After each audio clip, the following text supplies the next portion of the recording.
Hai semua, selamat datang ke Autotech Malaysia.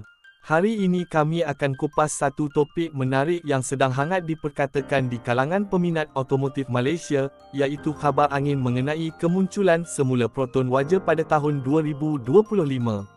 Sehingga April 2025, tiada sebarang pengumuman rasmi atau pelancaran daripada Proton berkaitan model Proton Waja baharu. Proton Waja asal diperkenalkan pada tahun 2000 dan dihentikan pengeluarannya pada tahun 2012. Ia mempunyai nilai sejarah tersendiri sebagai kereta pertama yang direka sepenuhnya oleh Proton, sekaligus menandakan satu pencapaian penting dalam pembangunan syarikat otomotif nasional ini. Dengan reka bentuk sedan yang elegan dan harga yang berpatutan, Waja pernah mendapat sambutan hangat di pasaran tempatan dan beberapa pasaran luar negara. Walaupun tiada pengesahan rasmi, sejak kebelakangan ini terdapat peningkatan dalam kandungan dalam talian dan ciptaan peminat yang membayangkan kemungkinan kemunculan semula Proton Waja pada tahun 2025.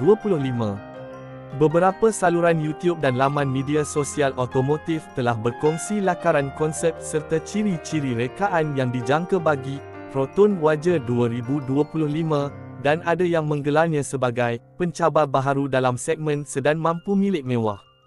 Antara ciri-ciri yang dibayangkan termasuklah lampu LED moden, paparan digital, sistem bantuan pemanduan canggih, dan enjin turbo. Semua ini sejajar dengan trend otomotif semasa. Namun, perlu ditegaskan bahawa semua ini hanyalah spekulasi dan tidak disahkan oleh pihak Proton. Buat masa ini, barisan model rasmi Proton tidak termasuk Waja.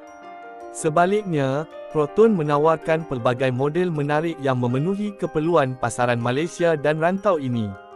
Barisan terkini termasuklah Proton Saga, Proton Iris, Proton Persona, serta rangkaian SUV seperti Proton X50, X70, dan X90, selain model sedan baharu, Proton S70.